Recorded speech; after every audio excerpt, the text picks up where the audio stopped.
En alguna ocasión he comentado que yo llegué al tema de la Tierra plana en el año 2020 a través de un sueño.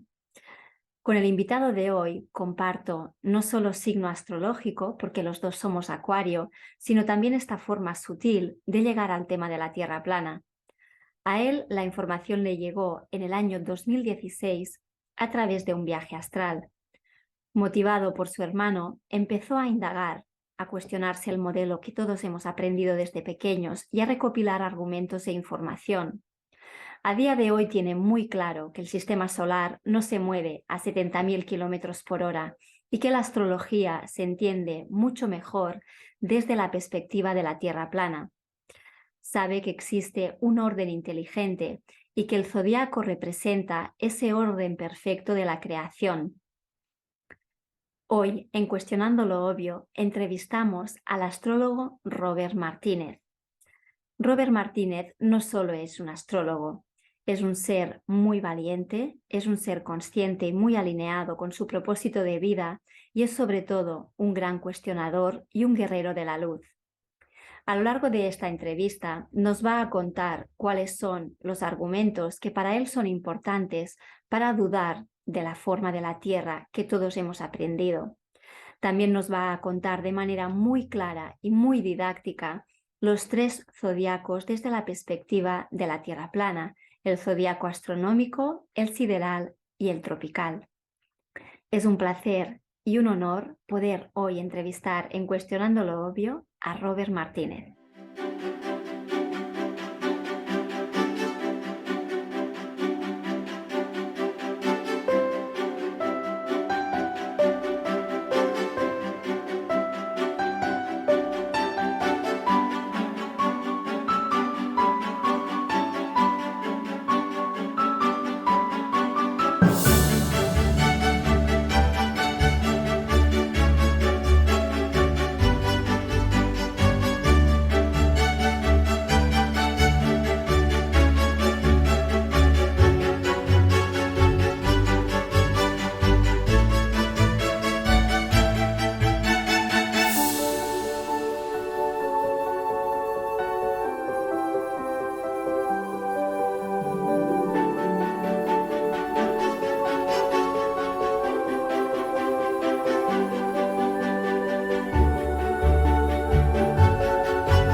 Hola Robert, ¿qué tal? Bienvenido.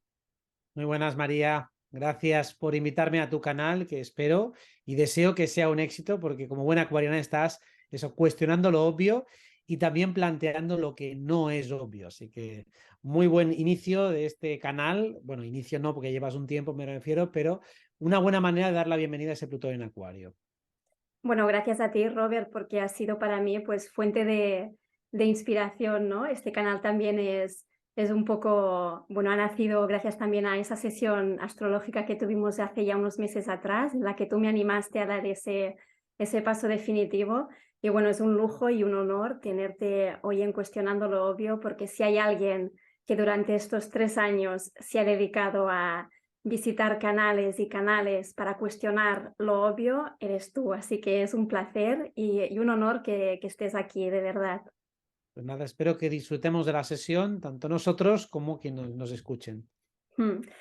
Bueno, de hecho, me encanta que estés en el canal porque conozco muy pocos astrólogos que se atrevan a hablar públicamente de la astrología desde la perspectiva geocéntrica, ¿no? Desde la perspectiva de que la Tierra es plana. Y hoy en esta sesión yo sé que nos vas a explicar un poquito, bueno, el tema de los diferentes zodiacos desde la perspectiva geocéntrica.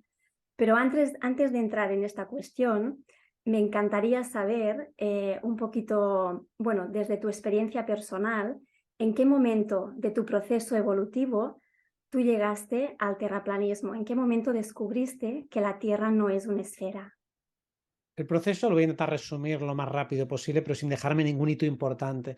Empieza más o menos en 2016, tengo un viaje astral en el que salgo aparentemente hacia el espacio y al mirar hacia atrás y esperar ver el globo, no veo el globo, sino que veo más bien como una línea blanca enorme, gigantesca, que no se acaba. Lo dejé como una anécdota y ya está, porque simplemente como en el astral las experiencias que tenemos tampoco son fiables o fidedignas ni tienen por qué representar el plano físico, lo dejé como una anécdota. Pero muy poco después mi hermano me empezó a hablar de que en los foros había empezado a leer que había o existía un resurgimiento de gente que decía que la Tierra era plana.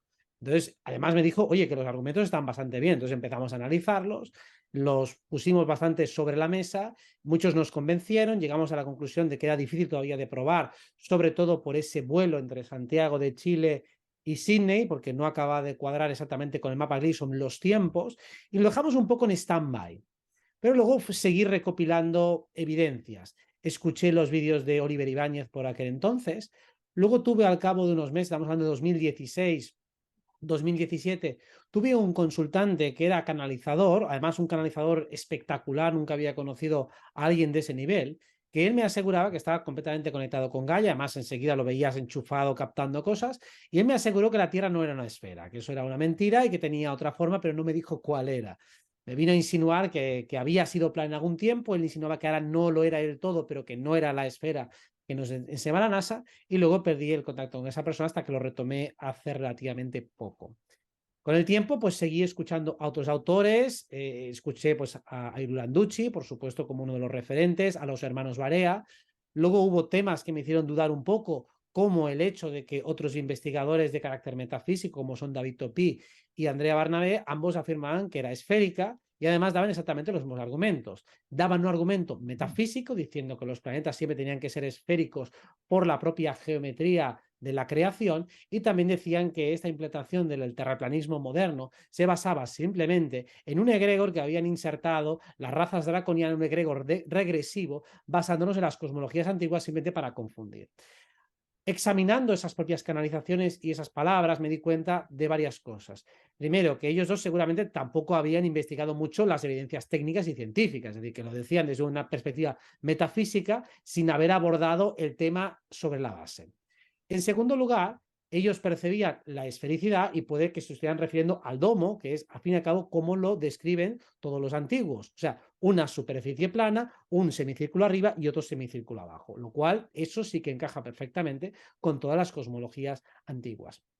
Y luego también, investigando en el astral, haciendo muchas pruebas, me daba cuenta que cuando uno preguntaba sobre cómo es la Tierra, enseguida te aparecía la esfera se pinchaba, aparecían todas las cosmovisiones antiguas, aparecían exactamente todas las posibilidades, con lo cual ellos perfectamente pueden estar canalizando cualquiera de las posibilidades nuevas que hay ahora, que pueden ser falsas tranquilamente. O sea, la canalización es correcta, pero la información te puede llegar a través de otras vías. Sea como sea, acabé guiándome más por mi experiencia, por mi intuición y por otros argumentos que fui escuchando y viendo en otros autores. O sea, seguí muy enchufado al tema, escuchando mucho Nur para Todos, Naof, incluso Martín Vázquez de Noticias Ocultas X, Miguel de Alarma Mundial, Dacoria, bueno, prácticamente todos los terraplanistas modernos los he seguido durante mucho tiempo e iba viendo que lo que explicaban tenía mucho sentido y luego, si quieres, entramos un poco en los argumentos que fueron convincentes.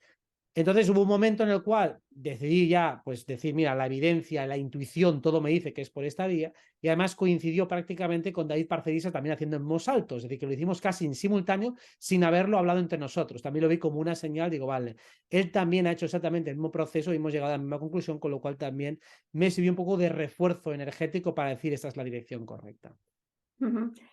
Y cuando ya de alguna manera pues tuviste clara esta intuición y que, bueno, que la forma de la Tierra no es como nos han contado a todos desde que éramos pequeños, ¿tú también pasaste ese momento como de duelo, de enfado, o realmente encajaste muy bien la información y pasaste página rápido? ¿Cómo lo gestionaste? Yo estaba súper feliz, o sea, más bien cuando me lo cuenta mi hermano por primera vez, digo, wow, ¿en serio? ¿De verdad? Digo, joder, me encantaría que fuera así, o sea, para mí había de hecho, un prejuicio de investigación, es decir, que yo quería que fuera plana, o sea, no estaba siendo objetivo, sino que estaba claramente orientado, inclinado, motivado y entusiasmado con esa idea, precisamente, y luego lo explicaré, porque algunas cuestiones astrológicas me encajan bastante mejor desde ese modelo cerrado, geocéntrico, en el cual no existen esas galaxias súper lejanas, ni esas estrellas, ni esa aleatoriedad. Ahí el verdadero cosmos, ese orden inteligente, realmente empezaba a cobrar absoluto sentido.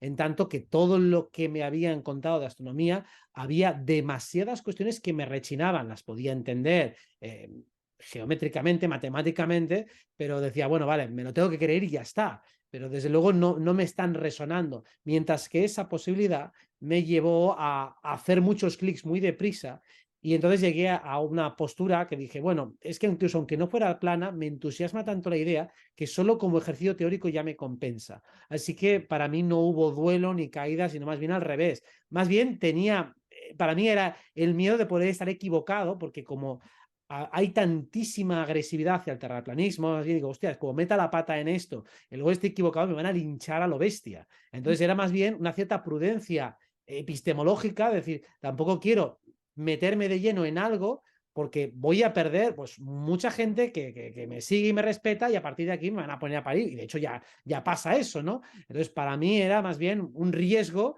y entonces digo, hasta que no lo tenga muy claro no lo voy a decir públicamente, hasta que llegue un momento que digo, esto para mí es bastante claro, no hay riesgo, todo me indica que hay que ir en esa dirección, así que adelante con todo. Por el rigor, por la seriedad y por la profundidad, ¿cuáles han sido tus referentes en el cuestionamiento cosmológico? Referentes humanos te refieres, ¿no? Han sido un poco, bueno, tus fuentes de inspiración. Has mencionado algunos, pero me gustaría saber un poco de manera concreta, precisamente por eso, ¿no? Por el tema del rigor, por la profundidad, por un poco la seriedad del planteamiento. ¿Con qué referentes del cuestionamiento te quedas? Serían varios, porque realmente por motivos distintos, pero uno sería obviamente Iru Landucci, que es quizá el que tiene un catálogo de argumentos más poderosos, sobre todo en cuanto al desmontar la NASA, es decir, la parte de efectos gráficos, ahí yo creo que es el pionero total a la hora de explicar el modelo, todo el conocimiento que tiene de óptica, los argumentos para explicar un modelo alternativo, ¿no? Con el electromagnetismo, creo que está muy bien parido, muy bien pensado y toda la información que ha recopilado, que ha pensado, algunas que también las puede rescatar, investigando de aquí a allá de lo que dicen en otros países y demás. O sea, todo ese trabajo de síntesis, de reflexión, de análisis, me parece brillante e inigualable. O sea, es decir, que aunque quisiera copiarlo, no podría. Luego los hermanos Barea, evidentemente, todo el trabajo de explicación del modelo Tierra plana, todos los vídeos que tiene así, algunos muy caseros, pero explicando las estrellas, explicando la precesión de los equinoccios o por lo menos explicaciones alternativas, cómo se explicaría todo ese modelo geocéntrico, me parece brillante. Naof también como uno de los más importantes, precisamente por la calidad gráfica que tienen todos sus documentales. Recomiendo mucho ese canal de YouTube para que quiera verlo, porque claro, son un nivel de audiovisual ya muy profesional, muy bien hecho, todo además muy bien explicado, o sea que gráficamente es sencillo comprender todos los planteamientos. Y luego otros que también me han servido bastante, uno sería Victron M, porque lo he escuchado mucho es un youtuber que lo he escuchado mucho en debates, ¿no? Entonces me gusta también la parte de cómo se defiende frente a argumentos y frente a la agresividad, que eso también me parece interesante, alguien que sea capaz de bregarse en esas batallas. Y también me gusta bastante todos los modelos que plantea Miguel de Alarma Mundial, que también hace muchos análisis de los Star Trace, tiene también suficiente capacidad de imaginar otras posibilidades, como una tierra cuántica. O sea, me gusta ese rigor que tiene a la hora de investigar, cómo lo grafica, lo explica todo, y creo que lo hace muy bien. Y también Dacoria, que tiene unos cuantos documentales muy buenos de la Tierra plana, pues me gusta también cómo lo explica, cómo lo razona, cómo va desgranando y desmontando la esfera. Me gustó también cómo lo ha explicado y también lo tomo como un referente. Seguramente se me ocurren muchos más, porque desde un Danny Márquez, desde otras perspectivas más etimológicas, filosóficas e incluso históricas, un Rafa Currado también desde la perspectiva sociológica, desde la reflexión filosófica, son muchos los que en definitiva, o el propio Padma de cómo ha rescatado toda la sabiduría védica, pues me han dado muchísimas y muchísimas claves. Bueno, de hecho, Padma me olvidaba, claro, que ha sido uno de los importantes, sobre todo para entender muchas partes de astrología y astronomía astrológica. Entonces, para mí, todos ellos brillantes, cada uno en su parcela y muy buenos en prácticamente todas. Así que entre todos me han ayudado mucho a entender mucho mejor este modelo y sobre todo a desmontar el otro, que es lo que te ayuda también a decir, bueno, vale, pues cuando el otro ya realmente no me cuadra, vamos a empezar a entender cómo funciona el verdadero. De hecho, Padma me comentaba en la primera entrevista que le pude hacer en el canal que para él el tema de la astronomía es la prueba irrefutable de la Tierra plana, ¿no? Desde tu punto de vista, Robert, ¿qué argumentos son para ti los más irrefutables para dudar de que la Tierra no es una esfera, ¿no? De que en realidad vivimos sobre una superficie plana. Bueno, para dudar de que es una esfera, mejor dicho, para... Sí, porque si no, como lo ha hecho como una doble negación. Vale, pues realmente para mí el primero es el del espacio exterior. Para mí el que más me hizo replanteármelo todo es, una vez que se le encuentran múltiples fallas a las misiones espaciales, ya te lleva a dudar de todas. O sea, porque si unas son claramente un montaje, cuando salen en la ISS, cuando salen fuera los astronautas con las burbujas, cuando ya has detectado suficientes falsedades en las supuestas fotografías que hacen de los planetas en el espacio, entonces digo, vale, si nunca se ha salido al espacio o no está probado que se ha salido al espacio, a partir de ahí tú ya puedes empezar a dudar de todo. O sea, que para mí el primer punto es el espacio. O sea, cuando me convencí, y eso fue relativamente fácil, que no se ha salido al espacio, o por lo menos que toda la información que hay sobre el espacio es infinitamente cuestionable, para mí es el primer punto, que es un conjunto de pruebas. O sea, y creo que cualquiera, si se convenciera absolutamente de que no se ha salido al espacio, a partir de ahí, pues entonces yo a partir de ahí estoy abierto a cualquier cosa que me cuentes. Por eso para mí es el definitivo y el más importante. El segundo ya sería una prueba sobre el propio plano. Sería la observación a larga distancia. La observación a larga distancia, si hay una supuesta curvatura, deberían ocultarse los objetos a partir de cierta distancia, y es el argumento que siempre nos han dicho cuando el barco se aleja en el horizonte y tú vas viendo cómo va desapareciendo poco a poco, primero desde abajo y después desde arriba. Y digo, vale, pues entonces cuando han aparecido las cámaras con zoom, se ve que se recupera otra vez la visión del barco y que se puede ver mucho más allá de la supuesta curvatura cuando se hacen los cálculos. O incluso también cuando se lanzan cámaras en lo alto, pues también una vez que está corregido el ojo de pez o esas ópticas o objetivos oblicuos, pues te das cuenta de que el horizonte es plano. O sea, que las fotos esas que nos salen de las películas, que alguien sube y se ve todo el horizonte perfectamente curvado, porque la Tierra es curva, en cuanto tienes una cámara que corrige ese ojo o que directamente, bueno, funciona de eso con cierta rectitud, ya se ve que eso no es así. Y el tercer punto más bien es un conjunto de pruebas que tiene que ver con el principio de correspondencia. Y es que en el modelo esférico prácticamente nada se puede reproducir a escala. O sea, hay demasiados actos de fe, hay demasiadas cuestiones que no se pueden explicar en una escala pequeñita. Por poner una muy básica, la gravedad. O sea, la fuerza de la gravedad, tú no puedes probar que dos objetos cualquiera se atraen entre sí. Necesita, supuestamente, una masa de la Tierra, en este caso, que es exageradamente grande, que atrae a todos los cuerpos. Claro, tú puedes explicar un fenómeno que es que los cuerpos caen con una aceleración, pero la explicación de por qué caen con esa aceleración no tiene por qué ser porque hay un núcleo de la Tierra que es una masa enorme que atrae al otro porque también tiene masa. Esa explicación no hay manera de reproducirla, de replicarla a pequeña escala. Como esa, pues la clásica del agua curvada. No puedes mantener una superficie de agua curvada. Puedes medio curvar una gotita, pero eso es algo ridículo. Tenemos que hablar de una masa bastante grande. Y claro, cuando en el modelo terraplana se puede replicar todo a pequeña escala con electromagnetismo, incluido el círculo de las órbitas, las retrogradaciones, todo eso se puede replicar, entonces dices, vale, esto tiene bastante más sentido que no lo otro. En lo otro, para poder explicar cada cosa que se inventan, tienen que inventarse otra. O sea, tienes que inventarte agujeros negros, antimateria, materia oscura, galaxias que están súper lejísimos, un universo que se expande, que se contrae, no sabe bien hacia dónde. Bueno, cuanto más lejos está algo, como no puedes ir a comprobarlo ni a demostrarlo, pues más fácil es que hagas un acto de fe y digo, uy, uy, uy, qué complicado es esto, yo no entiendo nada. En cambio, cuando tú planteas un modelo de tierra plana donde todo está muy cerca, a la gente de repente le sale todo el rigor filosófico y científico y le salen preguntas cada 30 segundos. Digo, ¿por qué no se las haces a tu modelo al espacio? Pregúntate que te enseñen un trocito de materia oscura o de antimateria, o que te enseñen cómo la luz viaja perfectamente en el vacío o cómo se supone que... Bueno, pues ese tipo de preguntas, como no las puedes replicar jamás a escala, pues dice, bueno, me da igual, me lo creo y ya está. O cómo saben que la atmósfera de un planeta que está a no sé cuántos mil años luz está compuesta por esto y por esto. Digo, ¿esto cómo cojones puedes saberlo? O cómo se envían fotografías desde una sonda que está en Saturno y llegan con perfecta resolución cuando estoy en el baño de mi casa no llega bien el wifi ni la conexión y me tengo que poner al lado. Digo, a ver, si en las ondas electromagnéticas una puta pared ya hace que no pasen bien las ondas, ¿cómo narices pasas de Saturno? Atraviesa perfectamente la atmósfera y no sé cuántos miles de obstáculos más. Ese tipo de cuestiones hacen sospechar, evidentemente, que si nada se puede replicar a escala, ese modelo probablemente sea falso, aplicando la misma navaja de Occam que utilizan los científicos supuestamente para refutar o rechazar las pseudociencias, ¿no? Dicen, bueno, es que la explicación más lógica es la más razonable. Digo, pues de astrofísica, de lógico y de razonable no hay absolutamente nada. Todos son infinitos actos de fe que te los tienes que creer, pero pruebas sobre el terreno muy poquitas. De hecho, los que hemos recorrido este camino, el camino del terraplanismo, sabemos que precisamente es como la llave, ¿no? Es la llave mágica que abre todas las puertas, que rompe el hechizo y que te inmuniza por todas las mentiras que vienen después.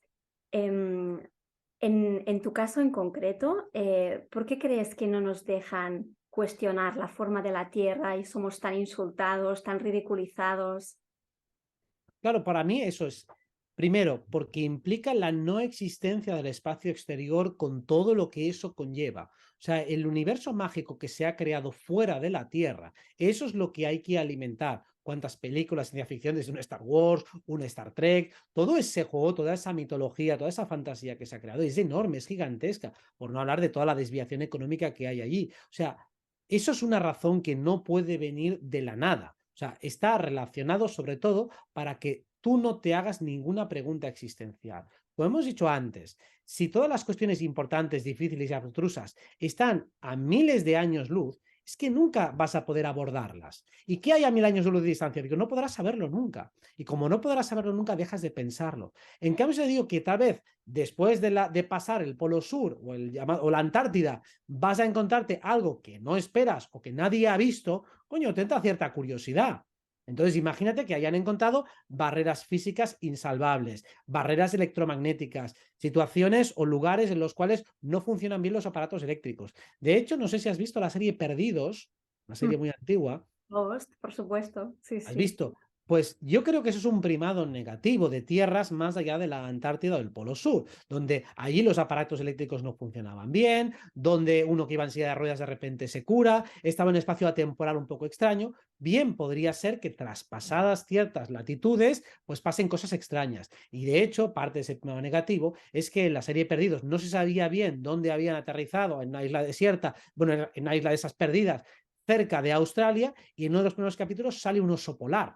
O sea, que es decir, que supuestamente la Antártida podría estar cerca. Y además, bueno, no quiero spoilear para el que quiera ver algún día la serie, aunque dudo que la vean a esas alturas, pero habían cuestiones de viajes en el tiempo y había cuestiones muy extrañas relacionadas con esa isla. Pero sobre todo, lo interesante es que el tema del electromagnetismo estaba muy presente en toda esa serie, en muchos importantes capítulos, los más reveladores. De hecho, me los estuve revisando hace un año más o menos para captar ese plano negativo y decir, mire, yo creo que aquí nos están hablando de lo que probablemente puede haber más allá de la Antártida. Entonces, si eso está allí, si hay tierras más allá o hay recursos o hay lo que sea, eso sería interesante para cualquiera investigarlo. Y de seguro que alentaría la curiosidad de muchos. Pero claro, si te dicen, no, mira, para ver cualquier cosa del fin del mundo, como está a literalmente miles de años luz, es imposible llegar. No llegarías ni en 1000 vidas, con lo cual ya te olvidas de eso y te centras en la vida de recursos limitados que tienes aquí. Para mí esa es la cuestión principal, porque ya te rompen completamente todo tu aparato filosófico y cosmológico.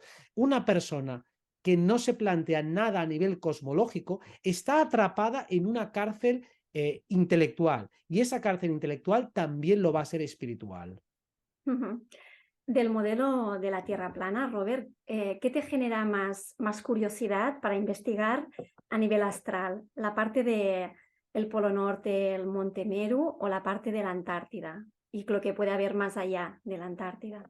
Difícil, eso es como decirme entre papá y mamá, ¿no? Pues esto es decir, las dos me interesan mucho, me interesa prácticamente todas. Quizá el Monte Meru debe ser algo más habitable, es decir, y después te argumentaré por qué a nivel astrológico, pero si eso es el centro de la Tierra, o por lo menos el centro de nuestro mundo habitable, estaría regido por el signo de Cáncer. Al igual que el Polo Sur, la parte de fuera, estaría regida por Capricornio, que es un signo más árido, más estéril, más frío, por tanto encajaría bien con ese círculo frío. En cambio, la zona del Monte Meru debería ser un lugar cálido, un lugar edénico. De hecho, supuestamente, las dos primeras eras de la humanidad, pero la era polar, justo en el Polo Norte, y la hiperbórea, que también estaría justo en ese círculo ártico o antártico. Entonces, Ártico sería, entonces. Bueno, entonces seguramente esa es una zona fértil. Allí, aparte de nieve, tiene que haber algo más. Y creo que debe ser relativamente habitable. Así que creo que ahí, justo en ese centro de la Tierra, podríamos encontrar secretos interesantes. O sea que esa quizá tiene más interés que la otra, donde intuyo que tiene que haber dificultades físicas o incluso llegado a cierto punto la muerte. Es decir, que haya tal nivel de dificultad para avanzar que lo más normal es que las condiciones para seguir arrancando o avanzando sean muy difíciles, salvo por algún agujerito, por alguna grieta, por algún portal o por lo que sea. Ujú. Bueno, si te parece bien, entremos en materia, ¿vale? Explícanos desde la perspectiva geocéntrica esos tres diferentes zodiacos que existen y un poco cuéntanos qué es el zodiaco constelacional, el sideral y el tropical. Perfecto, vamos a ello. A ver, lo primero es que para lo que es la astrología, la forma de la Tierra no es importante, o por lo menos es poco importante porque todo se puede calcular, si la Tierra es cuadrada, si es esférica o si es plana. No es importante. La astrología siempre es geocéntrica. Eso es. Existe. Eso quería que me contaras porque Vale. antes me lo has comentado y no he entendido muy bien porque me decías que la astrología siempre es geocéntrica. Precisamente, sabes que a mí me ocurrió hace un año atrás que intenté empezar un curso de astrología y cuando me empezaron a decir que la Tierra y el universo y el sistema solar se movían a 70.000 kilómetros por hora, yo me mareé. Fue como, yo no puedo seguir unas clases de astrología desde la perspectiva heliocéntrica. Claro, porque los cálculos que se hacen de una carta natal siempre son desde la perspectiva del individuo que está en la Tierra. Por eso digo que es geocéntrica. Se Mm. pueden calcular también desde el Sol, desde Marte, desde la Luna. O sea, tú puedes poner como eje de coordenadas cualquier astro si quieres, pero la información que te va a dar no te va a servir prácticamente para nada. Entonces, calculamos siempre desde unas coordenadas, por eso pedimos en qué ciudad estabas, el día que naciste, y desde allí se calcula una carta natal. Con lo cual, el centro es el individuo que está en la Tierra, por lo tanto es geocéntrica. Y además, algo que se aprende en la astrología es que lo importante no es tanto lo que hay como lo que vemos. El cielo que vemos es más importante que el cielo, entre comillas, astronómico que hay. Y ahora por eso vamos a entrar en esos tres zodiacos, aunque hay más, según desde donde contemos, de donde hagamos la partición, pero son los tres como más básicos. Y además vais a ver algo que es un poco sorprendente o aparentemente contraintuitivo. Y también para mí es una prueba más a favor del modelo Tierra plana. Porque desde el modelo del universo que nos plantean es muy complicado de explicar, sobre todo lo que llamamos el zodiaco tropical, que es el que usamos aquí. Bien, lo primero que me gustaría es, para los que son legos en la materia, que puede ser que haya alguno, si compartes pantalla, la primera diapositiva que te he pasado, en ella veremos un mapa de Gleason, que es como el mapa más genérico, por así decirlo, de la Tierra plana. Es un modelo, no tiene por qué ser perfecto, pero es como intuitivo y fácil de ver. Y en este vídeo lo único que vamos a ver simplemente es cómo se puede trasladar los mapas que conocemos a un territorio plano. Aquí vemos los continentes y el Sol cómo va dando la vuelta en círculos. Esto es una maqueta, es una representación simple, no tiene por qué ser fidedigno, no tiene por qué estar ahí. Seguramente lo que es la atmósfera o el domo, como queráis llamarlo, está por debajo de ese sol, por lo tanto hace una proyección de la luz, con lo cual el sol que vemos no es exactamente el que se está proyectando desde el otro lado, o sea, hay una lente que lo está proyectando, pero nos sirve un poco. Y además, como vemos aquí en este vídeo que estás proyectando, este sol se mueve junto con las estrellas. O sea, las estrellas van al unísono con ese sol con una pequeña diferencia de velocidad. O sea, en este vídeo lo podéis ver cómo se mueve el sol y las estrellas también se mueven exactamente igual. O sea, se mueven todos en la misma dirección. Ahí podemos incluir a la luna y al resto de astros. O sea, el sol se mueve en esa dirección, la luna también y el resto de astros y todo el firmamento se estaría moviendo. Esto más o menos supongo que lo entenderá todo el mundo. ¿Vale? Pues esto simplemente para entender un poco cuál es el marco de lo que nosotros vemos. Con este vídeo yo creo que es bastante sencillo de entender. Sí. Vale. Ahora sigamos. Vale. Ponme si acaso, antes de poner la del zodíaco, ponme la tercera. La tercera de aquí. Esta de aquí. Sí. No, la tercera, número 3. Esta de aquí. Perfecto. Que esta creo que es de Padma. Me gustó mucho cuando la vi. Todo esto me lo pasaron los Barea. Y esto es desde la perspectiva de la Tierra plana. ¿Cómo se ve el movimiento del Sol durante las estaciones? O sea, de hecho, cuando está ahí arriba, es el 21 de junio. El 21 de junio es cuando está ahí arriba y cómo el Sol va descendiendo, va bajando, todo desde la perspectiva de una Tierra plana, vemos cómo va bajando y cómo dibuja la figura del árbol de Navidad. O sea, que es así. Entonces vemos cómo a medida que por ejemplo, en nuestro hemisferio norte estamos en verano, el sol está justo como dando una vuelta al polo norte y luego a medida que va pasando o va bajando, empieza a descender, entonces va abriendo el arco y a medida que abre el arco se hace verano en el hemisferio sur. O sea, el sol está literalmente más bajo y más cerca de las zonas periféricas de la Tierra, con lo cual es algo puramente físico. O el Sol está más en el centro, por lo tanto está alejado de la zona de periferia o lo que es el sur, con lo cual eso sería verano en el hemisferio norte y invierno en el hemisferio sur. Y luego cuando llega al punto intermedio, tanto en la subida como en la bajada, tenemos los equinoccios. O sea, punto de arriba, un solsticio, el solsticio de Cáncer, punto de abajo, solsticio de Capricornio, y los dos equinoccios son los de Libra y los de Aries. Supongo que más o menos esto se entiende, ¿verdad? Si tienes alguna pregunta, bueno, eso ya sé que lo sabes tú, pero si intuyes alguna pregunta del público. Sí, yo creo que entender este movimiento, el movimiento del analema solar, es un poco la base, ¿no? Porque es una pregunta muy básica de las personas que aún no han llegado al terraplanismo, no entienden cómo funciona el tema del movimiento del Sol sobre la Tierra plana, ¿no? Y entender este movimiento para mí es el ABC, ¿no? Es como, bueno, comprender, y además tiene mucha lógica cuando comprendes que los meses que para nosotros son los meses de invierno, precisamente es porque el Sol está más alejado y está más cerca de la Antártida, ¿no? Que tú me comentabas que es cuando están en los signos más fríos, ¿no? También. Exacto, pues muy bien. Ahora tenemos otro vídeo, por favor, creo que es el último. No, el penúltimo, el cuarto será este. Si lo puedes poner. A ver, un momento.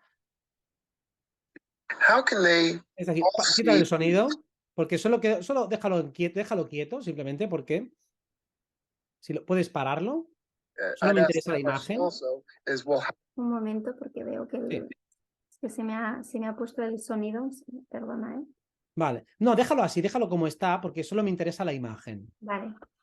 ¿Vale? Habiendo visto esa figura de antes, cómo hacía como esa especie de árbol de Navidad, ese cono invertido, aquí en este mapa tenemos tres líneas. Una línea roja que representa lo que se llama el trópico de Cáncer, una línea amarilla que representa el Ecuador y una línea roja abajo del todo que es el trópico de Capricornio. O sea, básicamente, cuando está dando vueltas en la zona de arriba, en el cono superior, está en ese círculo concéntrico de en medio, el rojo. El rojo que está en el centro, ahí, perfecto, muy bien, gracias por señalarlo. Pues está dando círculos en ese lugar, que es más corto el recorrido, con lo cual va a ir más despacio y vas a ver cómo da la vuelta a esa zona. Después, cuando el Sol está a mitad de camino, en cualquiera de los dos equinoccios, entonces está en medio, en la zona del Ecuador, en el medio. esa franja amarilla. Y cuando está en el solsticio de diciembre, entonces está dando la vuelta grande, como si fuera una pista de atletismo, está dando la vuelta por la pista del fondo de la pista de atletismo. Y de hecho, por estas tres pistas circulan todos los planetas. O sea, el Sol, la Luna, Marte, los planetas al fin y al cabo están circulando por esas carreteras. Voy a intentar prescindir de toda nomenclatura técnica para no ligar a la gente, ¿vale? O sea, lo digo en plan burdo, porque como los temas abstractos suelen costar, pues lo digo de manera sencillita. Esas tres carreteritas son por las que pasan los planetas. ¿Hay estrellas fuera de esas carreteras? Sí, hay un montón de estrellas. No hay solo actividad dentro de ese lugar, pero la actividad que se mueve es dentro de ese lugar. Todo lo demás se mueve como una masa, todo el sistema estelar se mueve todo al unísono, va todo en bloque. Ese es otro argumento a favor de la Tierra plana. Coño, con todo el tiempo que ha pasado, todo ese pedazo de bloque de estrellas donde hay cientos de miles, siguen exactamente todas en las mismas posiciones que estaban hace 1000 o 2000 años. No han cambiado. O sea, la distancia relativa, si una estaba a 2 centímetros a nuestra vista una de la otra, siguen estando allí. Lo cual es sospechoso. Sí, sí, sí. Muy sospechoso de que no haya cambiado. Otra cosa es que hay un movimiento que se hace en dirección inversa, o sea, si todos avanzan hacia adelante, por así decirlo, hay un movimiento de estrellas que va hacia atrás en relación al Sol, que es lo que los científicos llaman en la Tierra bola la precesión de los equinoccios y es lo que hace el cambio de las eras. Ahora hablaremos un poco de eso, que tiene que ver con otro zodiaco. Pero sí, hay un movimiento, esto es como vamos viendo estos corredores por la pista de atletismo. Imagina que todos los corredores van en una dirección, pero la pista ligeramente se mueve en sentido contrario muy lentamente. O sea, la propia pista es una pista de baile que se mueve, que tiene un desplazamiento y va en dirección contraria, pero casi imperceptible, súper despacio, en la dirección contraria. Es como si todo el plato se estuviera moviendo en dirección contraria súper despacio, mientras todos corren en dirección contraria. Por graficarlo y visualizarlo de manera muy sencilla. Supongo que hasta aquí se entiende, ¿verdad? Sí, sí, perfectamente. Vale, el movimiento del Sol va a ser básico para entender el zodiaco que utilizamos en Occidente. Ahora vamos a hablar de qué es el zodiaco. Y de hecho, empecemos. Bueno, vamos a poner primero la imagen, la segunda, la del zodiaco, para que veáis los diferentes tipos de zodiaco. ¿Esta? Sí, esta de aquí, perfecto. Aquí vemos, aquí no hay nada que reproducir porque es una imagen, pero bueno, puedes ampliar. Muchas gracias. Vemos que por dentro tenemos un zodiaco que se llama tropical, luego tenemos uno que se llama sideral y luego vemos otro que se llama astronómico, que está ahí al fondo. Hay más, podemos agregar el dracónico, podemos agregar uno de mansiones lunares, podemos hacer un poco lo que nos dé la gana, porque al fin y al cabo hemos visto que el Sol da vueltas en círculos. ¿Vale? Entonces, el zodiaco sería el escenario por el cual se está moviendo el Sol. Y hay diferentes maneras de medir la circunferencia que hace el Sol. Diferentes maneras de significar esos sectores por los cuales transita el Sol. Y aquí doy un argumento astrológico demoledor. Nosotros en astrología calculamos el tránsito del Sol, es decir, el Sol se mueve y pasa de un signo a otro y además es obvio y notorio por la interpretación y significado que tiene el Sol que cuando el Sol está en un signo o está en otro haciendo una expectación con otra, es porque el Sol se está moviendo. Mientras que si lo hiciéramos desde la perspectiva de la Tierra esférica, el Sol no se está moviendo, es la Tierra la que está moviendo.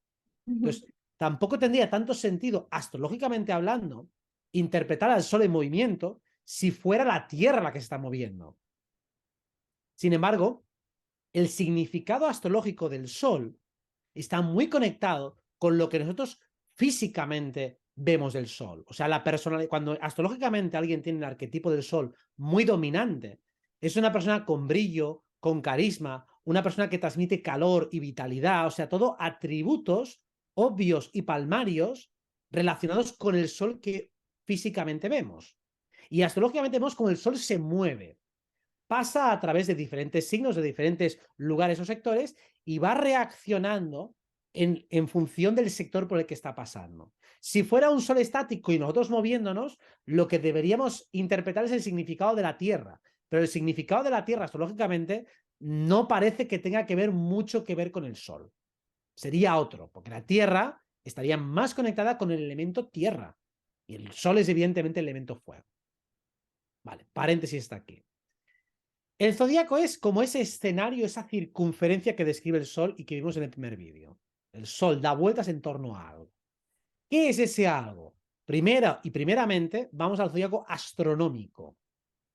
El zodíaco astronómico es un conjunto de estrellas por las cuales atraviesa esa banda, ese caminito, esos tres caminitos que veíamos. Pues si vemos qué estrellas hay en esos tres caminitos, nos encontramos los signos del zodiaco. Sería este, ¿no? El astronómico, es el de... Exacto. Sí. Es decir, pues cuando el Sol está pasando por estas estrellas, cerca de esas estrellas, está atravesando la constelación de Aries. ¿Qué es una constelación? Vista desde la Tierra, es un conjunto de puntitos y te imaginas que hacen una forma. Que en el fondo, si lo piensas a un nivel exento de metafísica, exento de simbología, es estúpido pensar que esas mierdas rayitas representan un carnero, o representa un toro, o representa un escorpión, o representa un león. Y todavía es más estúpido pensarlo, porque si nosotros fuéramos con una nave espacial, como dicen ellos, al planeta Marte, si viéramos esas constelaciones del zodiaco desde Marte, no se verían igual. Claro. Porque desde ese punto de vista estarían a otras distancias y no sería Tauro ni Cáncer. No, no, la distribución sería distinta porque estaríamos desde otro eje de coordenadas, desde otro lugar. Con lo cual nos están diciendo que la astrología que tenemos, que funciona a la perfección como un reloj suizo, solo sería válida desde la Tierra. Lo cual para mí es otro argumento probatorio o por lo menos claro para decir, coño, esta astrología que conocemos solo puede funcionar en la Tierra, cosa que es rara, porque la astrología no afecta solo a fenómenos físicos, sino también a fenómenos del plano mental, como cuando abres tu canal de YouTube con una carta natal, digo, eso no hay una impronta biológica, o cuando uno lanza una idea, incluso cuando tengo la idea de hacer un proyecto de un libro, eso también tiene una carta natal, o sea, si puede afectar al mundo de las ideas, no puede ser que solo afecte en la Tierra. Y si estoy en una nave espacial, camino a Marte, ¿desde dónde calculo esto? Yo sigo siendo el mismo, pero debería estar en otro eje de coordenadas. Es muy difícil imaginar una astrología en el espacio exterior porque todo el eje de coordenadas se iría al carajo. Y ese eje de coordenadas es crucial para entenderlo todo. Cierro paréntesis con ello. Claro, y luego cuando uno investiga la astrología se da cuenta de algo todavía más demoledor. Coño, que hay gente que nace con el signo de Leo, con el signo de Escorpio y tienen cara de león o cara de escorpión, o uno tiene cuerpo así como de toro, o uno Sagitario tiene melena de caballo, cara de caballo. Que, a ver, esto no es una estupidez. Lo parece si lo piensas desde la fría lógica del universo sin sentido, pero cuando tienes que agregar la parte simbólica y la comprobación astrológica, dices, aquí hay algo que se me está escapando. Entonces, para no desviarnos del tema zodiacal, ese zodiaco astronómico es simplemente una agrupación de estrellas aparentemente arbitraria, con formas de animales o de lo que sea, y además, y aquí viene lo importante, de tamaños desiguales. O sea, si nos fijamos en la esfera de fuera, cada porción, cada quesito, tiene un tamaño distinto. Incluso aquí, cuando llegamos a Escorpio, se agrega la constelación de Ofiuco, que realmente eso es una invención, pero bueno, vamos a fingir que está allí. Sagitario es más grande, por ejemplo, que Escorpio, Virgo es más grande que Libra, bueno, falta ver. Hay simbolitos para que los veáis más grandes que otros. Este zodiaco prácticamente no se utiliza.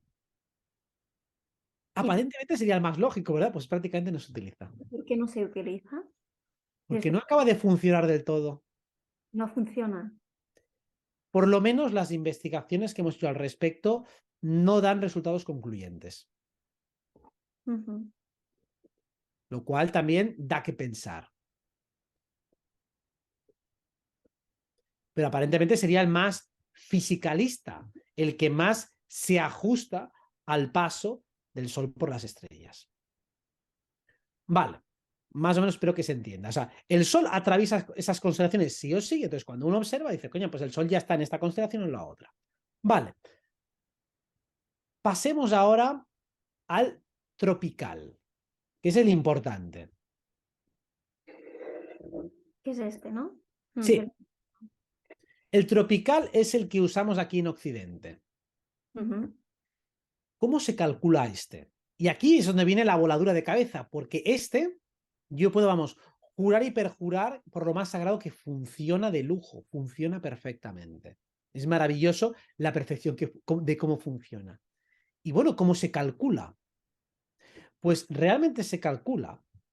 Si miramos el analema solar, hemos visto en la viñeta esa cómo el sol subía, cómo bajaba, cómo llegaba a la intersección. Pues bien, el zodiaco empieza a contarse siempre cuando el sol llega al primer equinoccio, cuando está en la subida. Cuando aquí en nuestro hemisferio norte es primavera. Ahí empieza a contar desde Aries. ujú, Cuando llega al punto más alto del cono, aquel del árbol de Navidad, llega a Cáncer. Ahí cuando llega a Cáncer, está unos días arriba y luego vuelve a bajar. Vuelve a bajar, llega otra vez al punto intermedio que es Libra, y cuando llega al punto más bajo, que es el solsticio, donde después se celebra la resurrección de Cristo y demás, está 3 días abajo, sin subir ni bajar, y luego vuelve a ascender. Por eso se habla de Jesucristo resucitando el tercer día. Jesucristo, representado por el mito solar o ese sol invictus, significa desde el día que baja al máximo de Capricornio, que está en esa parte externa del cono, está en la parte más baja, está 3 días abajo dando vueltas y luego empieza a subir. Eso es lo que se llama la resurrección. Sigue subiendo hasta que llega a la mitad. Cuando llega a la mitad de la subida, eso es Aries, ahí se empieza el zodiaco. Y todo queda dividido en partes iguales. ujú. O sea, nos olvidamos del zodiaco astronómico y dividimos siempre, pase lo que pase, ahí empieza Aries y justo 30 grados después empieza Tauro y luego Géminis hasta que llegamos justo exactamente al primer solsticio, luego otra vez al equinoccio y luego otra vez al solsticio y demás. Os dicho de otra manera, el zodiaco está totalmente conectado a las estaciones. Sí, Es un zodiaco estacional y es independiente cómo se vayan moviendo las estrellas, que ya veremos que las estrellas se mueven. Independientemente de cómo se muevan las estrellas, eso es lo que da una mayor rigidez y solidez a nuestro ciclo personal, a nuestro ciclo común. Esto desde la Tierra globo, las estaciones explican porque supuestamente el globo está inclinado y al estar dando vueltas en torno a la Tierra, pues así se generan las estaciones porque el ángulo del Sol cambia, también la distancia al Sol, etcétera, etcétera. Bueno, es un quilombo también importante. O sea que la astrología tropical desde el punto de la Tierra globo se explicaría simplemente porque el globo está inclinado y eso genera arbitrariamente las estaciones y por la inclinación del ángulo del Sol se crearía el zodiaco. Desde este modelo de subida, bajada y movimiento del Sol, entiendo mucho más el zodiaco tropical que funciona como un movimiento mecánico electromagnético. O sea, está conectado a un dinamismo, a un movimiento observable, que es el que explica el ciclo de las estaciones. ujú. Esto para mí sería la base. Zodiaco tropical es el que usamos aquí en Occidente. Nos queda el zodiaco sideral. Verá. ¿Tienes alguna pregunta sobre este?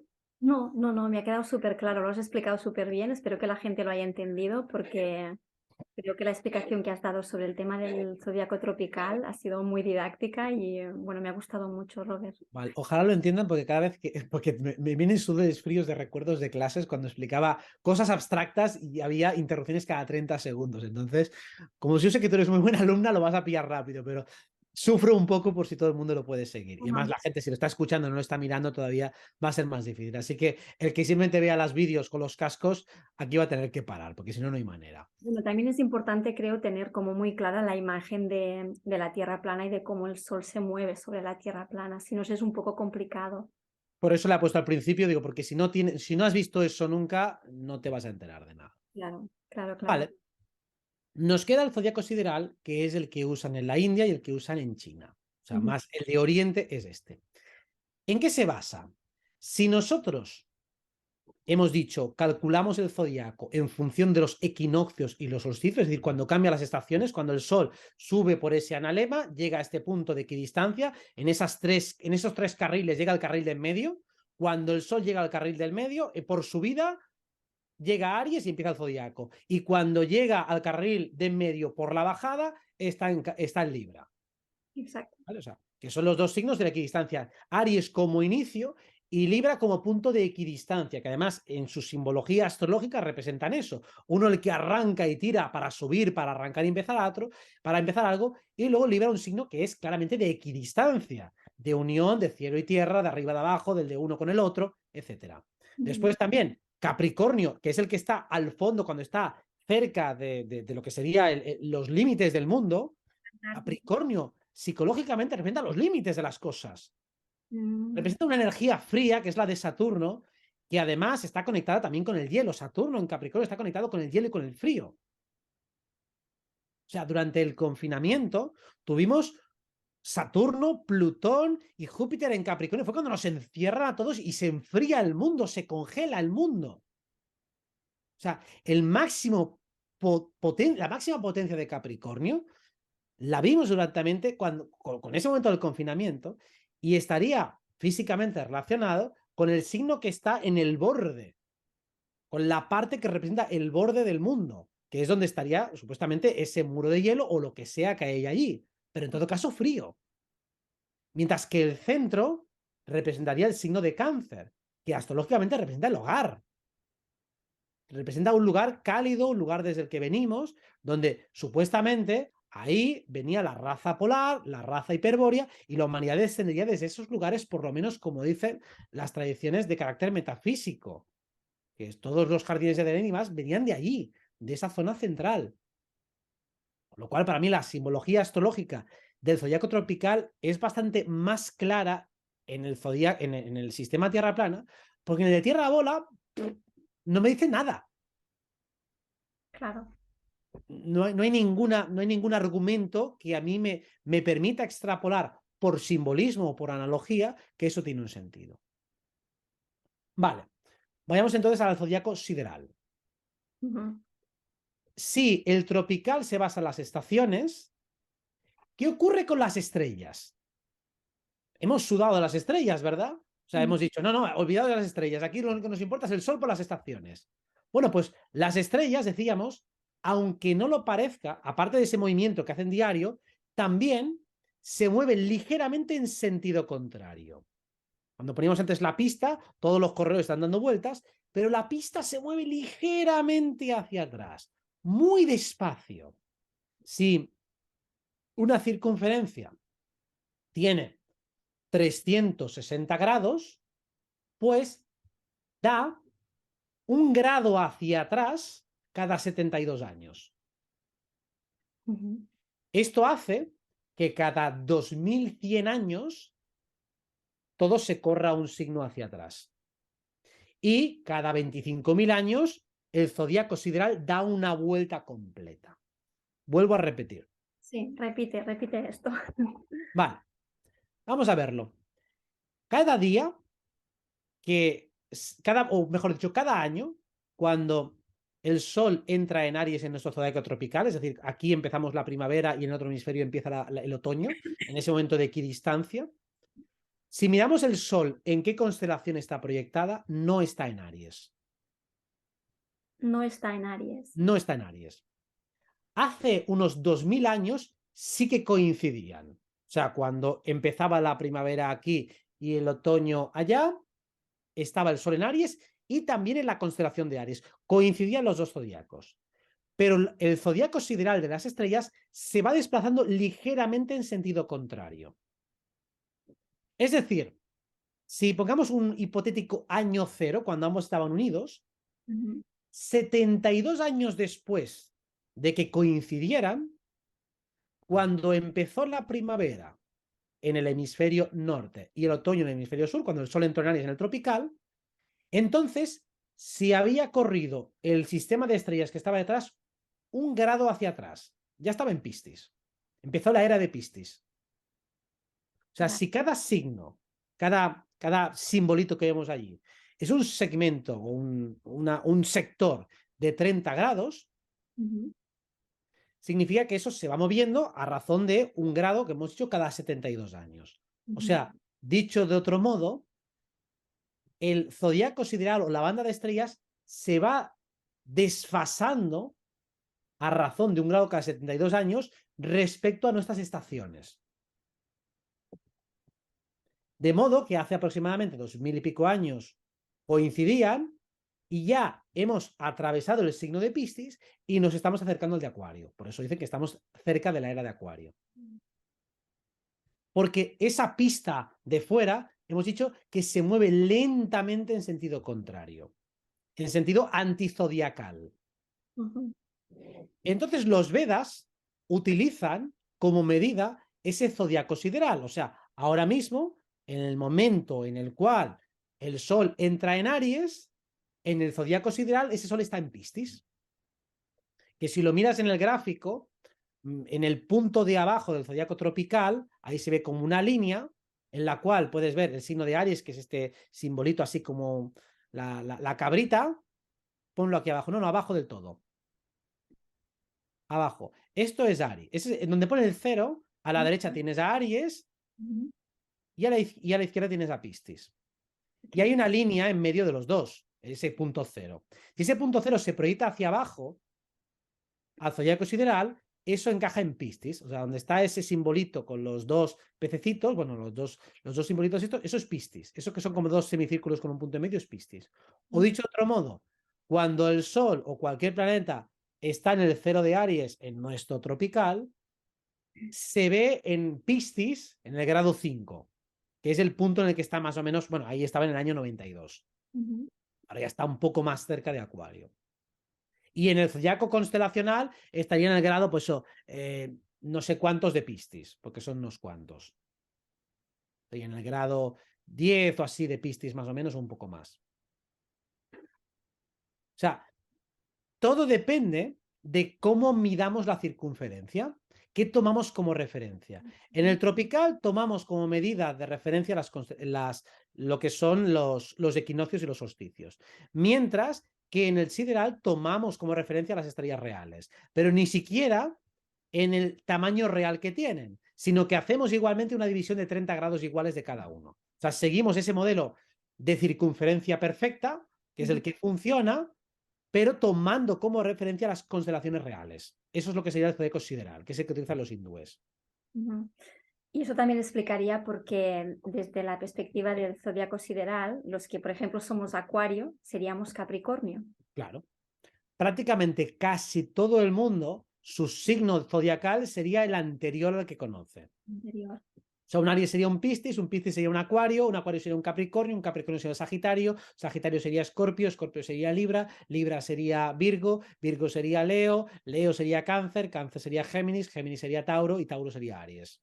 Dicho de manera rápida. ¿Y tú cómo lo encajas? Porque los dos somos acuarios. Yo me identifico con muchos de los valores y de las características de un signo de acuario, pero de Capricornio, por ejemplo, no tanto. Vale, pues ahí es donde entramos en la parte astrológica. El zodíaco tropical funciona a la perfección desde la perspectiva psicológica. O sea, funciona muy bien. Realmente explica prácticamente todo lo que acontece, todo lo que ocurre. Entonces, ¿para qué sirve el zodiaco sideral o qué cosas te puede decir? Desde luego, a nivel psicológico no responde tan bien, salvo en algunas cosas que coincide exactamente con el tropical. O sea, hay cuestiones de la astrología védica que simplemente son idénticas a las de la tropical. Es ahí donde funciona a la perfección. O sea, por ejemplo, no vamos a hablar aquí de los aspectos astrológicos, pero estos son independientes del zodiaco que usemos.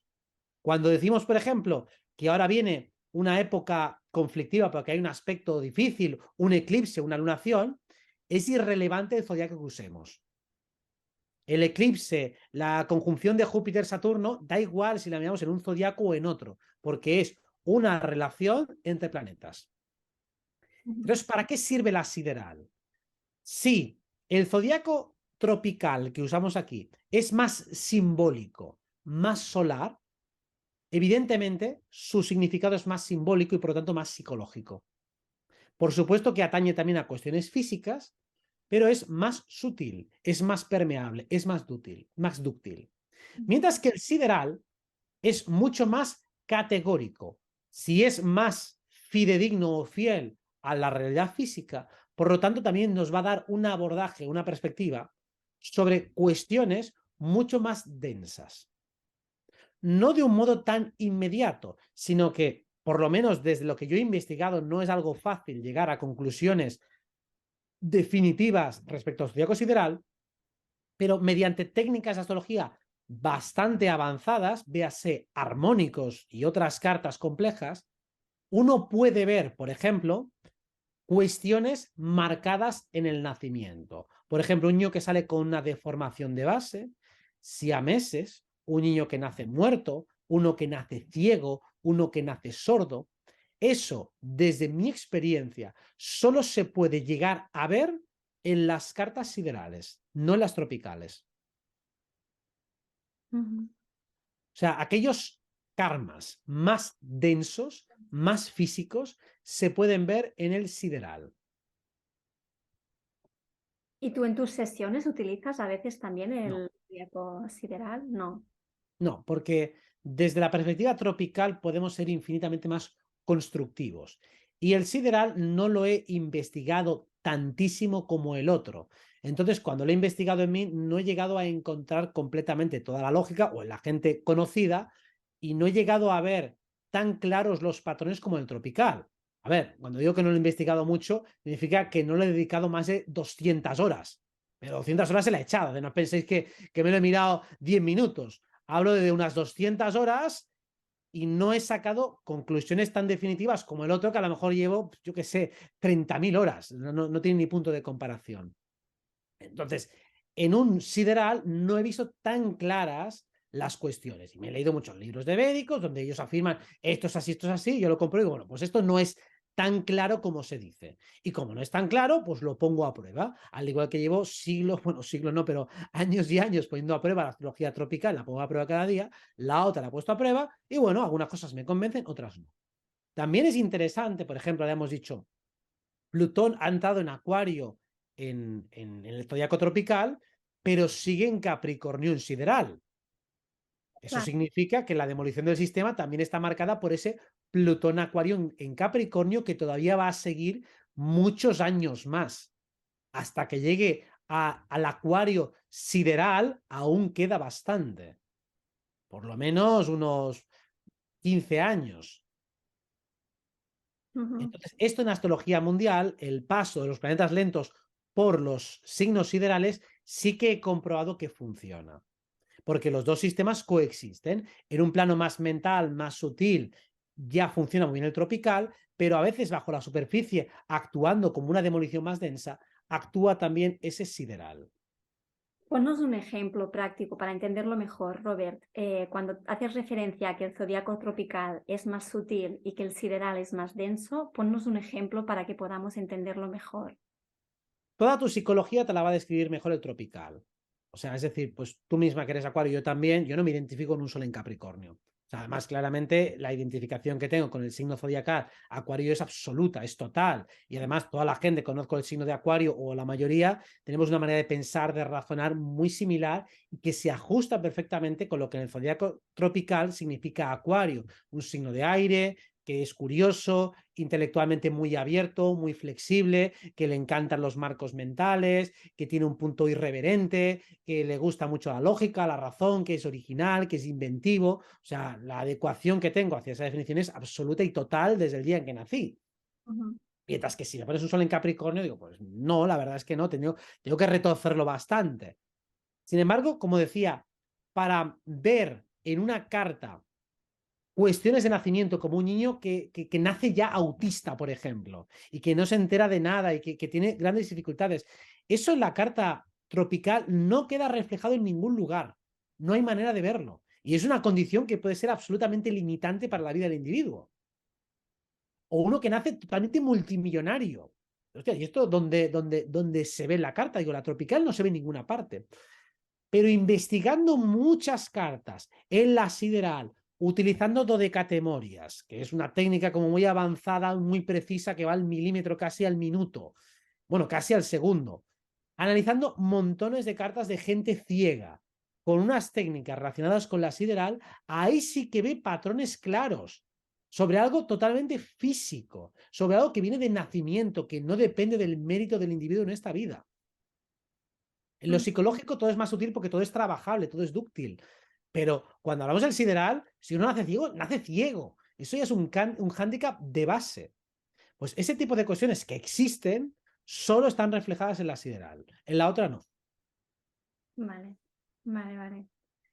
Bueno, en cualquier caso, lo que es evidente es que la astrología se entiende mucho mejor, ¿no? Desde la perspectiva de la Tierra plana, Robert. Muchísimo más, porque si hay que encontrarle una explicación física al zodiaco, todo apunta o todo parece indicar que se trata de un campo electromagnético. O sea, cuando uno reflexiona sobre los signos del zodiaco, qué significan, qué representan, no es, bueno, acaba viendo patrones de energía. El signo de Aries, por ejemplo, que es el que arranca el zodiaco, o vamos a ir a los 4 signos cardinales, que serían Aries, el punto este que hemos dicho del centro, cuando empieza la subida, Cáncer, que es cuando está arriba, Libra, que es cuando está en el punto opuesto a Aries, y Capricornio, que es cuando está abajo. Esos 4 signos, donde inician las estaciones y a partir de los cuales se inicia el zodiaco, son signos de propulsión de energía, se llaman signos cardinales. Y psicológicamente son personas que pasan fácilmente a la acción, que enseguida actúan, que enseguida se mueven. Ah, mira, sí, esta está muy bien, Sí, la tengo. este gráfico. Exacto. Pues los signos que están en los 4 vértices, o sea, arriba, abajo y a los lados, son patrones energéticos donde todo aparenta que es como una especie de chorro de energía que sale a presión. Signos cardinales. Y psicológicamente son arrolladores. Cáncer es arrollador, Libra es arrollador, Aries es arrollador y Capricornio es arrollador. Solo que cada uno desde un elemento distinto. Aries desde el fuego, Libra desde el aire, Cáncer desde el agua y Capricornio desde la tierra. ¿Eso qué indica? Patrones energéticos. Los signos que suceden a los cardinales, después de Aries viene Tauro, después de Cáncer viene Leo, después de Libra viene Escorpio y después de Capricornio viene Acuario, se le llaman signos fijos. Da la sensación de que después de esa propulsión de energía, algo se acumula, se densifica, se ordena, se fija, se repite. Eso parece un patrón energético electromagnético. Juntando imanes y dibujando un campo energético, da la sensación de que se genera algo así.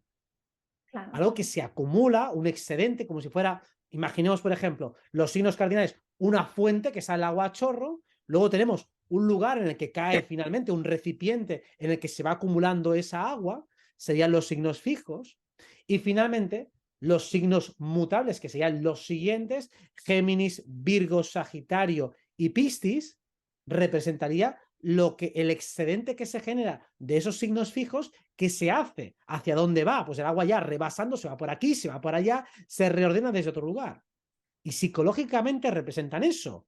Los cardinales son muy con mucha iniciativa, con mucha pulsión, los fijos son de acumular, de pensar y de razonar y de investigar, y los mutables son tremendamente adaptables. O incluso las estaciones, cuando empieza la estación, empieza con mucha fuerza, luego esta se estabiliza en el signo fijo, y finalmente cuando entra en transición está a punto de cambiar hacia la nueva propulsión. Esto sería, el zodiaco entendido, como un sistema electromagnético, cada uno de los cuales, cada uno de esos signos es como un código energético y todos los signos están relacionados entre sí. No hay uno que se pueda entender sin los demás. De ahí que todos crean una serie de polaridades perfectas. O sea, el zodiaco es el orden perfecto de la creación. Y claro, si es un orden perfecto, a mí esta figura, con ese circuito perfecto, los 7 anillos, el sol en el medio, todo eso me revela un orden inteligente. Cuando veo la pelota pintada dando vueltas, inclinada a 23 grados, dando vueltas en torno a un sol, al sí mismo, con otros planetas, dando vueltas a no sé cuántas galaxias, con esas inclinaciones, cada uno con su inclinación, digo, no le veo mucho sentido a eso. No encaja con la perfección de ese sistema. Sí, sí, totalmente, totalmente. De la presentación anterior, Robert, nos ha quedado una lámina pendiente. Creo que, no sé Sí, si, ¿verdad? Es que ahora me he acordado, digo, no sé si queríamos también... te doy simplemente nada, una puntualización muy rápida para no extendernos tampoco mucho sobre esta cuestión. Esta lámina la puedes ejecutar si quieres, Vale. que sería ya una cuestión astrológica un poquito más avanzada, pero para entendernos, si le puedes dar al play, a Sí, ver. le he dado al play, pero no me ha hecho mucho caso. Ah, Ahora. no, ya ha empezado, vale. ¿Ves? Aquí, me gusta mucho este gráfico, como lo ha explicado Iru, me gusta mucho cómo está graficado. Es complejo, no pretendo que se entienda todo, pero aquí se puede ver cómo todo el sistema se mueve desde fuera y cómo cada uno de nosotros tiene ese pequeño microdomo. O sea, no solo tenemos una cúpula, me da igual si es real o imaginaria, pero no solo tenemos esa figura semicircular encima, sino que también la tenemos a pequeña escala, nuestro domo personal. La carta natal se calcularía a partir de ese domo personal. O sea, si paras la imagen, aquí se puede ver cómo una hipotética carta natal se calcularía así. O sea, nace un individuo en esa coordenada central y cómo se ve el cielo desde ese lugar sería cómo se calcula la carta natal. O sea, este espacio de aquí pequeño sería la carta natal. Sí, todo este círculo, toda esa bóveda que se genera aquí sería la carta natal. Y Vale. el sistema de casas, que no le hemos hablado de él, pero básicamente si tenemos un sistema de signos que hemos visto y hemos hablado un poco de él, se crea una fractalidad a más pequeña escala que nos acompaña, que sería el sistema de casas. Que por resumirlo un poco, sería una fractalidad del zodiaco. O sea, si tenemos 12 signos, tenemos 12 casas. Y el primer signo es Aries, la casa 1 está conectada con Aries. El segundo signo es Tauro, está conectada a la casa 2 con Tauro. El signo 3 es Géminis, la casa 3 está conectada con Géminis. O sea, una fractalidad, una reproducción a escala de lo mismo, un microcosmos. Ujú. ¿Y cómo vemos representados en esos diferentes niveles? En el nivel signos, tienes los planetas girando en torno a ti, en torno a ese gran cielo macroscópico igual para todos, y luego tenemos nuestro microcielo. Y ese microcielo es nuestro sistema de casas. Y el sistema de casas es importante porque si ahora mismo, mientras estamos hablando tú y yo, calculamos dónde está la luna a nivel de signos, está igual aquí que en Australia, que en China, que en México, que en Chile, que en cualquier lugar. O sea, está exactamente en el mismo lugar zodiacal. Pero si nosotros calculamos la misma luna en cada sistema de casas, estamos calculando este microdomo, este microcosmos. Y la luna va a cambiar de casa si está en Australia, está en China, está en Chile, está en México, está donde sea. El sistema de casas cambia, que es cómo lo veo yo. Ujú. De hecho, cuando nosotros vemos que el sol viene en el momento del amanecer, está atravesando nuestro sistema de casas y en el momento en que empezamos a verlo, ahí empieza nuestro sistema de casas. Eso se llama el ascendente. Cuando el sol empieza a ser visible en el horizonte. Eso sería el equivalente de antes de Aries. Vale. Antes Claro. contábamos el zodiaco desde Aries hasta Cáncer en su vida Ujú. y en el sistema de casas pasa más o menos lo mismo. Empieza cuando vemos el sol, ahí empieza el sistema de casas, solo que va en sentido contrario. Y cuando empieza a caer de nuevo el sol, es porque está en Libra. Claro. Va de Cáncer hacia Libra, ¿no? Es al revés porque no, va por las casas de los signos opuestos. O sea, va de Aries, pasa por Piscis y va en el sentido contrario al zodiaco, pero acaba haciendo lo mismo. Vale, vale, vale.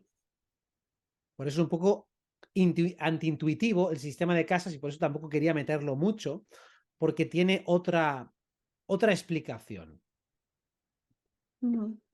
Muy bien. Sigo, ¿eh? Le doy al play. Sí, sí, bueno, era simplemente para ilustrar ese concepto que tenemos Ujú. y es que desde nuestro sistema de coordenadas es de donde se calcula la carta natal y de ahí la importancia de conocer dónde nacimos y a qué hora nacimos.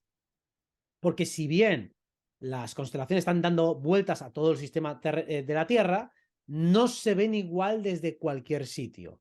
Y eso también responde a muchas preguntas. Bueno, aquí vemos que todo gira en la misma dirección, pero claro, en función de dónde estés mirando, las estrellas circulan o dan la vuelta de una manera o de otra. Es la clásica también pregunta o cuestión que surge muchas veces a los estudiantes, que también si reflexionaran 5 segundos se darían cuenta de que el modelo pelota no es que las estrellas giren de un lugar, de una manera en un lugar y otro en otra, sino que depende hacia dónde estés mirando.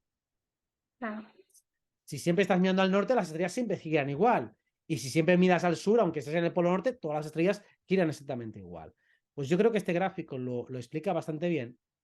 Y en lo que concierne a la astrología, nos sirve para entender ese microcosmos en el cual estamos y a partir del cual se calcula nuestra carta natal. Sabiendo que realmente nuestra carta natal, lo que llamamos casa 4 o fondo del cielo, está apuntando hacia el polo norte, o sea, hacia el lugar de Cáncer. O sea, la casa 4 representa el signo de Cáncer, donde os acordáis que Cáncer estaba arriba, justo circunnavegando el polo norte. Pues la casa 4, que está conectada con el signo de Cáncer, está apuntando hacia allí, mientras que lo que llamamos medio cielo, que muchas veces es el lugar hacia el que vas en tu vida, es como apuntando hacia la periferia de este círculo, O sea, como es, si miras hacia cualquier lugar, hacia afuera, en la circunferencia, miramos hacia lo que sería la Antártida, eso es lo que llamamos medio cielo o cúspide de la casa 10. Y hacia ahí estaría apuntando. Qué bien, Robert. Súper interesante, ¿eh? La verdad es que, bueno, espero que a la gente también les sirva porque me ha parecido súper interesante toda la explicación que nos has dado de los tres zodiacos. Es la primera vez que nos lo explican de una manera tan clara y tan didáctica y ha sido súper útil. A mí me ha sido mucho más fácil entenderlo así que con el modelo tradicional, que me recuerdo tener libros de astrología con el globo, con 8 millones de variables. Digo, yo no entiendo nada de esto. Estuve mucho tiempo para conseguir entenderlo porque es que me agobiaba ya de leerlo. Digo, está muy complicado. Además, imaginaos aquellos dibujos de la época. Ahora por lo menos te hacen unos vídeos con unas animaciones y más o menos se entiende mejor. Pero hostia puta, con aquellos libros era muy difícil. Y esto es muy interesante lo que estás poniendo en pantalla, que es lo que ha hecho Padma, que le pedí por favor si me podía y lo está haciendo de putísima madre. Le mandamos un abrazo porque es brutal lo que está haciendo este hombre. Sí, es Haciendo increíble. animaciones de los movimientos que hace el Sol, la Luna y los planetas observados desde la perspectiva Tierra plana. O sea, porque el cono que hace el Sol es el que hemos puesto, pero es que la Luna hace un cono inverso, por ejemplo, Venus hace otro movimiento, Mercurio es otro, y es muy interesante porque estoy seguro que de aquí vamos a deducir cuestiones puramente físicas y magnéticas que explican el porqué del significado astrológico de estos arquetipos. Desde aquí sí que me veo con mucha capacidad para entender la fisicalidad de la astrología. Desde el otro modelo ya había renunciado ya directamente a ello, me lo doy por imposible, porque no tiene ningún sentido. Aquí yo le empiezo a ver mucha más lógica y me veo con mucha más capacidad para verlo. Luego, también un comentario al respecto de esto. Y había leído muchas veces gente que se metía con el modelo geocéntrico, diciendo que era estúpido, porque claro, ese modelo geocéntrico pues no había retrogradaciones ni historias. Digo, no, espérate. Supongo que conocéis, ¿no? Las retrogradaciones cuando las dos bolitas van juntas y una va más rápido que la otra y entonces parece que una va hacia atrás, ¿no? Que realmente sí que es verdad que podemos observar que los planetas también giran alrededor del Sol, o sea, giran alrededor de la Tierra y también alrededor del Sol, y por eso explica las retrogradaciones. Pero desde el modelo pelota, desde el modelo globo, también hay retrogradaciones. O sea, si ponemos como centro el Sol, las lunas de los planetas retrogradan respecto al Sol. O sea, también tendrían movimientos retrógrados vistas desde el Sol. Con lo cual, esos movimientos que les parecen tan feos, digo, bueno, seguiría habiendo esas retrogradaciones o esos epiciclos que les llamarían desde la perspectiva ptolomeica, desde la esfera solar y la esfera terrestre por todas las lunas que hay demás. O sea que no te puedes librar de esos epiciclos. Era una de las razones por las cuales se empezó a abogar por el heliocentrismo, porque quedaba muy feo que Mercurio empezaba a girar y luego se parara y luego hiciera así, luego hiciera una vuelta. Digo, bueno, pues es lo que hay, hijos míos. Ya, ya, ya. Sí, sí, de hecho esta imagen la he querido compartir porque, bueno, aparte de darle las gracias a Padma por todo el trabajo que está haciendo, yo la primera vez que la vi me dio tanta claridad entender cómo está todo colocado en función de esta perspectiva de la Tierra plana. Creo que esta imagen es muy clara, ¿no? Para entender no solo lo que hemos explicado en esta sesión, ¿no? Que ha sido un poco, esta sería la línea de las constelaciones zodiacales. Exacto. ¿no? Sí, no he querido complicarlo diciendo que está inclinada y todo eso, porque digo, bueno, vamos a dejarlo ahí porque realmente si ya es difícil lo que hemos explicado, no quería complicarlo más. Pero queda muy claro, ¿no? Porque, bueno, Mm, ves un poco lo que sería la Tierra, el Monte Meru, el Sol, la Luna, que la Luna está más elevada que el Sol, las constelaciones, Venus y Mercurio, ¿no? Que son los dos planetas que giran alrededor del Sol, ¿no? exacto, es mucho más claro y mucho más visible. Incluso, bueno, el tema de los eclipses, que sería un quilombo también tratar de averiguar exactamente cómo se producen exactamente. Lo que plantean los Vedas es que hay un tercer cuerpo llamado Ketu y Rahu, o nodo norte y nodo sur, que es el que literalmente hay algo que se entromete entre los dos. Y también podría ser, porque tendría cierto sentido, si vemos esos dos analemas, cuando se produce el eclipse, llegan a un punto de comunión entre ambos. Podría producirse alguna reacción magnética o del tipo que sea, que es lo que produce ese oscurecimiento de alguno de los dos cuerpos. Con lo cual, también podría haber hasta una explicación física bastante lógica y muy visible desde esa perspectiva cuando ambos analemas confluyen zodiacalmente y angularmente, lo cual es interesante plantearlo y seguramente llegaremos a esta conclusión y a la explicación más razonable, gráfica y visualmente, gracias a este Plutón en Acuario que nos va a dar desde luego muchas sorpresas. Sin duda, sin duda. Bueno, aparte de ser un guerrero de la luz, Robert, de darnos tanta inspiración y tanta energía durante todos estos años, eres también un astrólogo pionero, ¿no? Porque muy pocos astrólogos se atreven a, bueno, a hablar abiertamente de la perspectiva astrológica desde el punto de vista de la Tierra plana. Así que te agradezco un montón que hayas venido al canal y me gustaría preguntarte, ¿qué te comentan tus compañeros astrólogos cuando les comentas que tú crees que la Tierra es plana? Normalmente no mucho, o sea, más bien omiten el tema, alguno con el que tengo bastante confianza, pues plantea algunas dudas sobre el modelo, alguna cosa que no le cuadra mucho, pero claro, como a efectos de la astrología no importa demasiado, o sea, a efectos de los cálculos da igual la forma de la Tierra y ya como tenemos todos los cálculos hechos a nivel astronómico, pues podemos obviar completamente el debate astronómico, no hablamos al respecto. Y sé que hay algunos que están muy contrarios, supongo que me pondrán a parir por la espalda, pero por lo menos a la cara no me han dicho nada ninguno, pero no creo que les guste demasiado. Por eso, hasta cierto punto, digo, bueno, pues voy a hacer lo que siento y creo, pero entiendo que a alguno le pueda incomodar, porque claro, otros defienden modelos que son abiertamente incompatibles.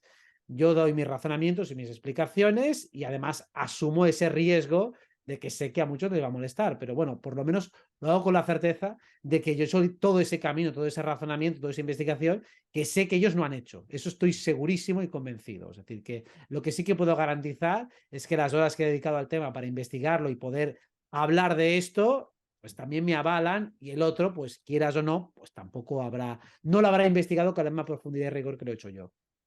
Eso seguro. ¿Te has quedado con alguna cuestión pendiente que te gustaría comentar?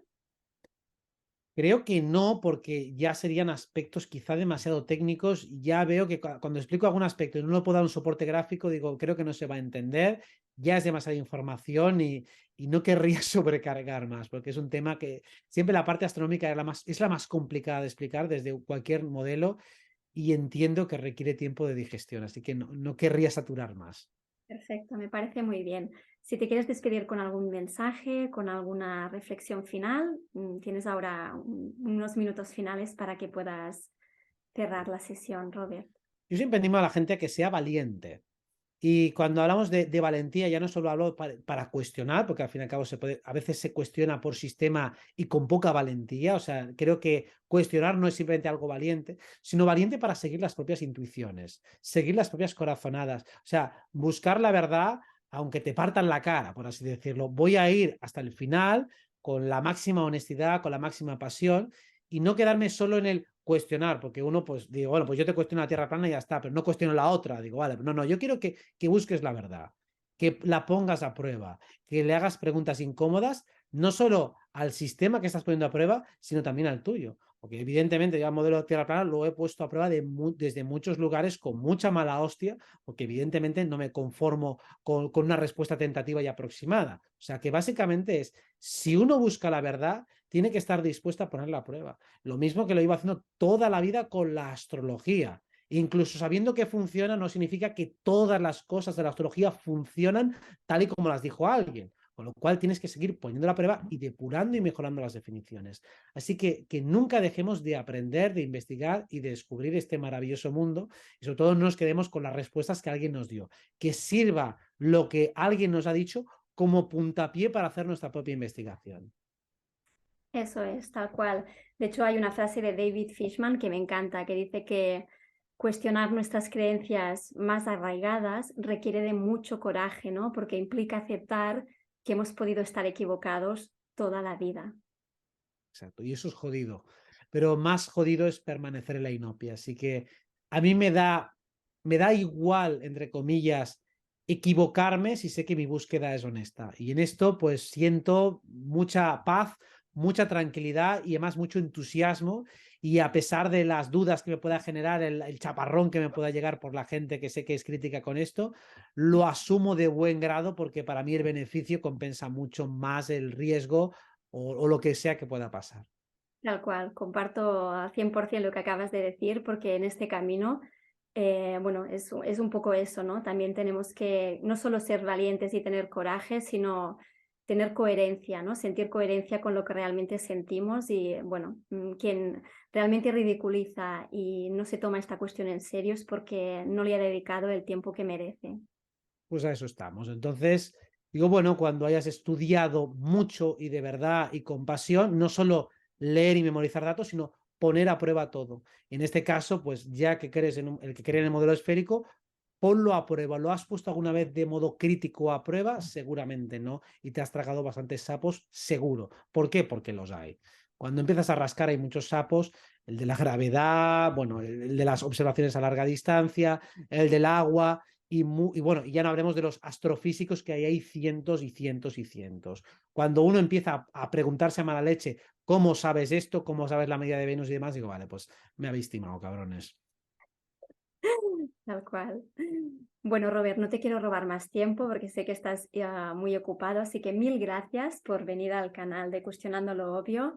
Estás invitado a venir cuando quieras a seguir hablando de, bueno, de la astrología desde la perspectiva geocéntrica, así que, bueno, te dejo para que puedas también seguir con tus deberes porque sé que tienes más trabajo hoy.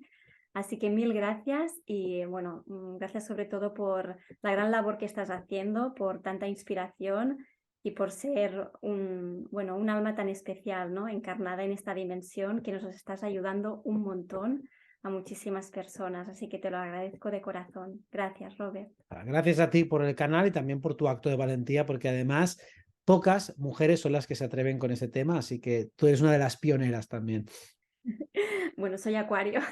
Por eso.